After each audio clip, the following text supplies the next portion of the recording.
Hi hello നമസ്കാരം, പുതിയൊരു എപ്പിസോഡിലേക്ക് സ്വാഗതം. ഞാൻ അപ്പോഴിൽ സുജിത്. അപ്പോൾ ഇന്നത്തെ വീഡിയോ എന്ന് പറയുന്നത് ഇവിടെയാണ്. എനിക്ക് തോന്നുന്നു ഈ ഒരു സ്ഥലത്ത്, ഇതേ ഒരു സ്ഥലത്ത് ഞാൻ രണ്ടാമത്തെ തവണയാണ് വരുന്നത്. അപ്പോൾ ഇന്ന് വന്നത് നിങ്ങൾക്ക് ഉപകാരമുള്ളൊരു കാര്യം പറയാൻ വേണ്ടിയിട്ടാണ്. അതായത് ഒരു സ്വയം തൊഴിലിന് ആഗ്രഹിക്കുന്ന ആരെങ്കിലുമൊക്കെ ഉണ്ടെങ്കിൽ ഈ വീഡിയോ ഒന്ന് കണ്ടോ, ഒന്ന് സേവ് ചെയ്ത് വെച്ചോ. അതായത് നമുക്ക് തേനുമായി ബന്ധപ്പെട്ട് ഇത് കണ്ടില്ലേ, മനസ്സിലായോ എവിടെയാണെന്ന്? ഞാൻ ഇതിനു മുമ്പ് വന്നിട്ടുണ്ടായിരുന്നു, നിങ്ങൾ കണ്ടോന്നറിയില്ല. മലബാർ ഹണി മ്യൂസിയം ഇതേ സ്ഥലത്ത് വന്നിട്ടുണ്ടായിരുന്നു. നമ്മുടെ സാറ് ഇവിടെ തന്നെ ഉണ്ട്. സാറിനെ പരിചയമുണ്ടോന്ന് അറിയില്ല. സാറേ നമസ്കാരം. നമസ്കാരം. മനോഹരൻ മുന്നത്തെ കണ്ടിട്ടുണ്ടായിരിക്കും. Okay. Food park bee keeping ട്രെയിനറും ഒപ്പം മാർക്കറ്റിംഗ് മാനേജർ കൂടിയാണ്. ഓക്കെ. അപ്പൊ ഞാൻ ഇന്ന് വന്നതെന്ന് വെച്ചാല് ഈ തൊഴിൽ സാധ്യതകൾ ഞാൻ കേട്ടിട്ടുണ്ടായിരുന്നു. അന്നത്തെ വീട്ടിൽ നമ്മൾ പറഞ്ഞിട്ടുണ്ട്. എങ്ങനെയാണ് ഒരു തേനുമായി ബന്ധപ്പെട്ട് നമുക്ക് ഒരാൾക്ക് തേനുമായി ബന്ധപ്പെട്ട് തൊഴിൽ സാധ്യത എന്ന് പറയുമ്പോൾ നമ്മൾ തേനീച്ച പെട്ടിയിലൂടെ നമ്മൾ ഫ്രീ ആയി ട്രെയിനിങ് കൊടുക്കുന്നുണ്ട്. ഓക്കെ.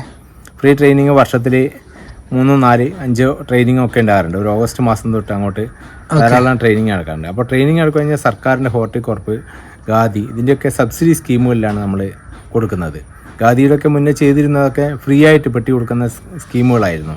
ഓക്കെ. അപ്പോൾ ആ രീതിയിലുള്ള ട്രെയിനിങ്ങുകൾ കൊടുക്കാറുണ്ട്. അപ്പോൾ ട്രെയിനിങ് കൊടുത്തുകൊണ്ട് അവർക്ക് ഒരു തൊഴിൽ എന്ന രീതിയിൽ, ഒരു ഉപതൊഴിൽ എന്ന രീതിയിൽ ഇറങ്ങാം, അല്ലെങ്കിൽ ഫുൾ ടൈം തൊഴിൽ എന്ന രീതിയിൽ ചെയ്യാം. ഏത് രീതി, ഒരാൾക്ക് മാത്രമാണോ അല്ലെങ്കിൽ ഒരു ഗ്രൂപ്പിനായാലും? നിങ്ങൾക്ക് ഗ്രൂപ്പിനായാലും, ഇപ്പം കുടുംബശ്രീ അംഗങ്ങൾ അതുപോലെ അവർക്കായാലും നമ്മൾ ട്രെയിനിങ് കൊടുത്തുകൊണ്ട് അവർക്ക് ആവശ്യമുള്ള ട്രെയിനിങ്ങുകൾ അവരെപ്പോഴാണ് ആവശ്യപ്പെടുന്നത് അവർക്ക്. ഇപ്പോൾ കഴിഞ്ഞ വർഷമൊക്കെ ധാരാളം കൃഷിഭവൻ വഴിയുള്ള ഗ്രൂപ്പുകളുണ്ടായിരുന്നു. അവർക്കൊക്കെ ട്രെയിനിങ് കൊടുത്തുകൊണ്ട് ധാരാളം ആൾക്കാർ പെട്ടി വെച്ചു. അവർക്ക് നല്ല രീതിയിലുള്ള തേൻ ഉൽപ്പാദനം നടത്തി അവരുടെ തേൻ നമ്മൾ തിരിച്ചെടുത്തു. ഓക്കെ. അവർക്ക് നല്ലൊരു വരുമാനം. അപ്പോൾ ചെറുതേനീച്ചയുടേതായാലും വലിയ തേനീച്ചയുടേതായാലും അതിന് ട്രെയിനിങ് കൊടുത്ത് അവർക്ക് ആവശ്യമായ തേനീച്ച കോളനികളും പെട്ടികളും മറ്റു ഉപകരണങ്ങളും എല്ലാം സബ്സിഡി നിരക്കിൽ അവർക്ക് ലഭ്യമാക്കും. ബ്രാൻഡിങ് കൂടി ഒന്ന് പറഞ്ഞാൽ കുപ്പിയിൽ നമുക്ക് എങ്ങനെ ബ്രാൻഡ് ചെയ്ത് അവർ ഉൽപ്പാദിപ്പിക്കുന്ന തേൻ അവർക്ക് തന്നെ ബ്രാൻഡ് ചെയ്ത് കൊടുക്കാനുള്ള സംവിധാനവും അതും നമ്മൾ പറഞ്ഞു കൊടുക്കും. ഇനി അതല്ലാത്തവർക്ക് അവർക്ക് വേണമെങ്കിൽ നമ്മൾ എടുക്കുന്നത് തന്നെ തേൻ എടുത്തുകൊണ്ട് അവർക്ക് ആവശ്യമുള്ള സ്റ്റിക്കറുകൾ അവർ പ്രിന്റ് ചെയ്ത് തന്നാൽ അവർക്ക് ആവശ്യമുള്ള രീതിയിൽ പ്രോസസ്സ് ചെയ്ത് ശുദ്ധീകരിച്ച തേൻ അവർക്ക് നമ്മൾ ഒരു മിതമായ നിരക്കിൽ അവർക്ക് നമ്മൾ കൊടുക്കുന്നതായിരിക്കും. അങ്ങനെ അവർക്കത് വിറ്റ് ഒരു നിശ്ചിത അളവ് നല്ല രീതിയിലുള്ള ഉപജീവനം കഴിക്കുന്ന ഒരുപാട് ആൾക്കാർ നമ്മുടെ ഈ മലബാർ ഹണിയുടെ കീഴിൽ ഇപ്പോൾ ഉണ്ട്. ഒരു മാസം എത്ര രൂപ വരെ ഒരാൾക്ക് സമ്പാദിക്കാൻ പറ്റും? അത് അവരുടെ കഴിവിനനുസരിച്ച് എന്ന് പറയാം. അത് 1 ലക്ഷം രൂപ വരെ സമ്പാദിക്കുന്ന ആൾക്കാർ വരെ നമ്മുടെ കീഴിൽ ഇപ്പം നിലവിലുണ്ട്. മിനിമം 10,000 രൂപ മുതൽ ഏകദേശം 1 ലക്ഷം രൂപ വരെ ഈ രീതിയിൽ മാർക്കറ്റ് ചെയ്തുകൊണ്ട് ഉണ്ടാക്കുന്ന ആൾക്കാർ നമ്മുടെ മലബാർ ഹണിയുടെ കീഴിൽ നിന്ന് തേൻ എടുത്തുകൊണ്ട് തേനീച്ചപ്പെട്ടിയൊക്കെ വെച്ചിട്ടും ആ രീതിയിലൊക്കെ ചെയ്യുന്ന ആൾക്കാർ നമ്മുടെ തേനീച്ചപ്പെട്ടി വെക്കാനൊന്നും അറിയാത്ത ഒരാളാണെങ്കിൽ പോലും നിങ്ങൾക്ക് നേരെ ഇവിടെ വന്നു കഴിഞ്ഞാൽ തീർച്ചയായും നമ്മൾ ട്രെയിനിങ് കൊടുക്കുക. അവർക്ക് ആവശ്യമുള്ള ട്രെയിനിങ്ങുകൾ കാര്യങ്ങൾ ഏത് സമയം വന്നാലും നമ്മളിവിടെ ആരുണ്ടെങ്കിലും നമ്മുടെ MD ആയാലും ആരായാലും നമ്മൾ അവർക്ക് ആവശ്യമുള്ള കാര്യങ്ങൾ നിർദ്ദേശങ്ങളൊക്കെ നമ്മൾ കൊടുക്കും. ഇനി വിശദമായ ട്രെയിനിങ് ആണെങ്കിൽ നമ്മൾ 3 ദിവസത്തെ ട്രെയിനിങ് നമ്മൾ കൊടുക്കുന്നുണ്ട്. ആ 3 ദിവസത്തെ ട്രെയിനിങ്ങിന് വന്നു കഴിഞ്ഞാൽ പ്രാക്ടിക്കൽ ട്രെയിനിങ് ഉൾപ്പെടെ എല്ലാ കാര്യങ്ങളും നമ്മൾ അവർക്ക് കൊടുക്കും. ഇവിടെ നിങ്ങൾ കാണാനുണ്ടോ അതുമായി ബന്ധപ്പെട്ടെന്തെങ്കിലും? നമ്മൾ ഇവിടുന്ന് അവർക്ക് പെട്ടി വെച്ച് അവർക്ക് പിന്നെ പെട്ടി നിർമ്മാണ കാര്യങ്ങൾ നിർമ്മിക്കുന്നത് എങ്ങനെയാണ്, അതിൻ്റെ അളവ് അതൊക്കെ നമ്മൾ പറഞ്ഞു കൊടുക്കും. പിന്നെ മെഷർമെൻറ്റുകളൊക്കെ കൃത്യമായിട്ട് തന്നെ നമ്മൾ അവർക്ക് പറഞ്ഞു കൊടുത്തുകൊണ്ട് പെട്ടി നിർമ്മാണ കാര്യങ്ങൾ അത് പറഞ്ഞു കൊടുക്കും. തേൻ എടുക്കുന്ന രീതി എങ്ങനെയാണ്. അപ്പോൾ തേനീച്ചയൊക്കെ ഫീഡ് ചെയ്യുന്നുണ്ട്, മഴക്കാലത്തൊക്കെ ഫീഡ് ചെയ്യണം. അപ്പോൾ പലർക്കും അറിയില്ല മഴക്കാലത്ത് ഫീഡ് ചെയ്യുന്ന നമ്മൾ ഫീഡ് ചെയ്തുകൊണ്ടാണോ തേൻ എടുക്കുന്നതെന്നൊക്കെ സംശയമുണ്ട്. അപ്പോൾ നമ്മളൊരിക്കലും ഫീഡ് ചെയ്തിട്ടല്ല നമ്മൾ തേൻ എടുക്കുന്നത്. അവർ മഴക്കാലത്ത് മറ്റ് ഭക്ഷണങ്ങളൊന്നും ഇല്ലാത്തതുകൊണ്ട് നമ്മൾ ഫീഡ് ചെയ്യുന്ന രീതി നമുക്കത് ഫീഡ് ചെയ്യുന്നത് നമുക്ക് നോക്കാം, നമുക്ക് ചെയ്യാൻ പറ്റും. ഫീഡ് ചെയ്യുന്ന രീതിയൊക്കെ ഉണ്ട്. അപ്പോൾ അങ്ങനെ ഫീഡ് ചെയ്യുക, എല്ലാ കാര്യങ്ങളും അവർക്ക് ആവശ്യമുള്ള A to Z കാര്യങ്ങൾ നമ്മൾ ഇവിടുന്ന് പറഞ്ഞു കൊടുക്കും. ഈ സ്ഥലം കൂടി ഒന്ന് പറഞ്ഞു കൃത്യമായിട്ട്. നമ്മൾ ഇരിക്കുന്നത് കണ്ണൂർ ജില്ലയിൽ തളിപ്പറമ്പ് ശ്രീകണ്ഠാപുരം റോഡിൽ വളക്കൈക്ക് സമീപം നെടുമുണ്ട എന്ന് പറയുന്ന സ്ഥലത്താണ് ഈ സ്ഥാപനം സ്ഥിതി ചെയ്യുന്നത്. അപ്പോൾ മിക്കവാറും കണ്ണൂർ ജില്ലയിൽ നിന്നല്ല കേരളത്തിൻ്റെ പല ഭാഗങ്ങളിലുള്ളവർക്കും കൃത്യമായിട്ട് തന്നെ ഇവിടെ വന്ന് ഇതിനെപ്പറ്റിയൊക്കെ അറിയാം. നമുക്ക് ഇവിടുന്ന് ബ്രാഞ്ച് എന്ന് പറയാൻ മൂന്നാറിലും കോതമംഗലത്തൊരു ഹണി മ്യൂസിയം തന്നെ ഞങ്ങൾക്കുണ്ട്. അപ്പോൾ അതുകൂടാതെ വയനാട്ടിലുണ്ട്.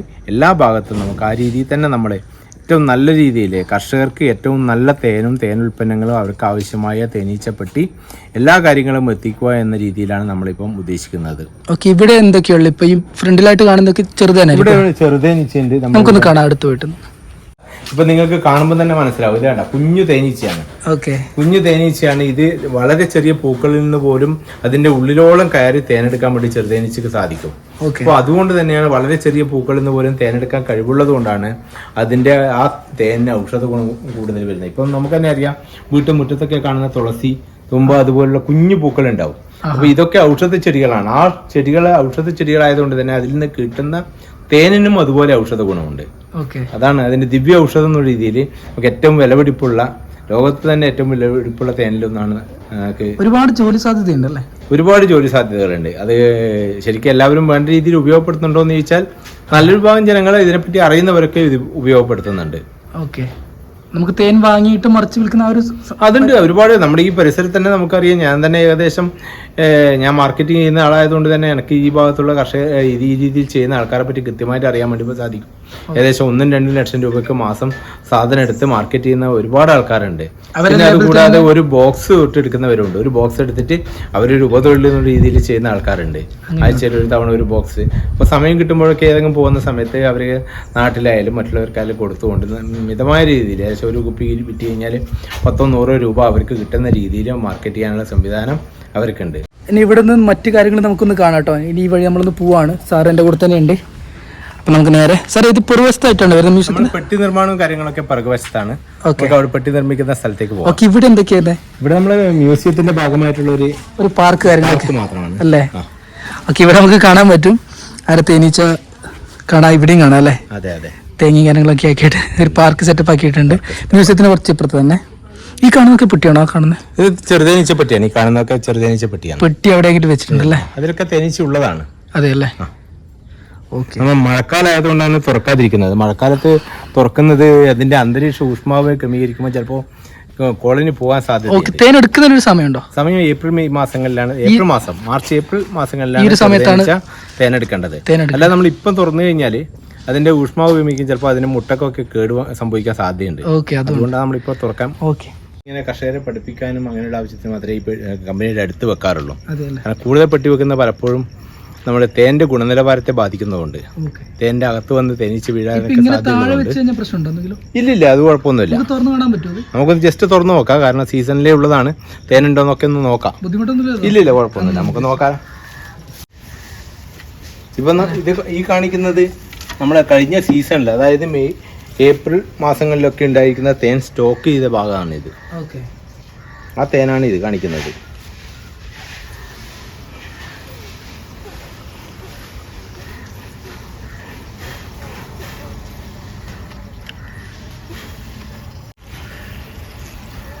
ഇതിപ്പം തേൻ കണ്ട സീസൺ സമയത്ത് തേനീച്ച അവരുടെ മഴക്കാല ഭക്ഷണമായി സ്റ്റോർ ചെയ്ത് വെച്ചിരിക്കുന്നതാണിത്.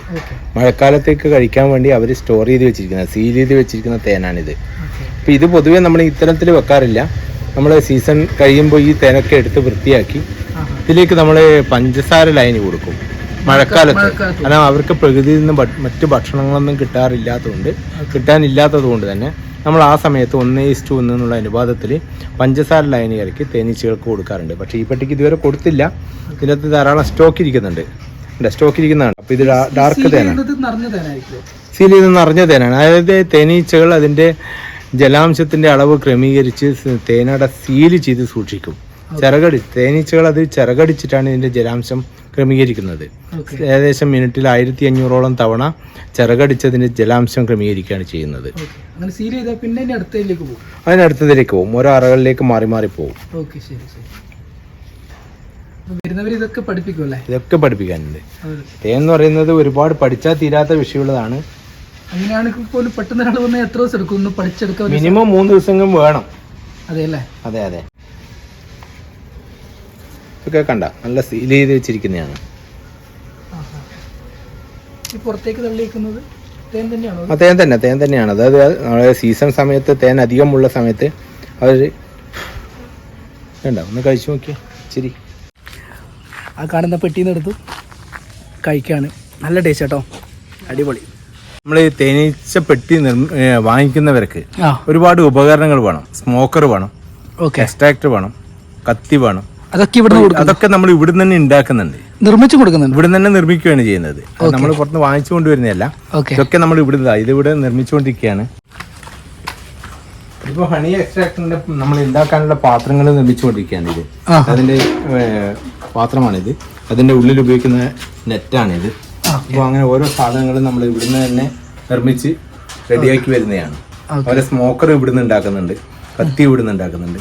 എല്ലാ സാധനങ്ങളും ഇവിടുന്ന് തന്നെ ഉണ്ടാക്കി നമ്മൾ ഷീറ്റ് വാങ്ങിച്ചുണ്ടാക്കുന്ന സാധനം. ഈ ഒരു ഭാഗത്തേക്ക് കഴിഞ്ഞ പ്രാവശ്യം നമ്മൾ വന്നിട്ടില്ല.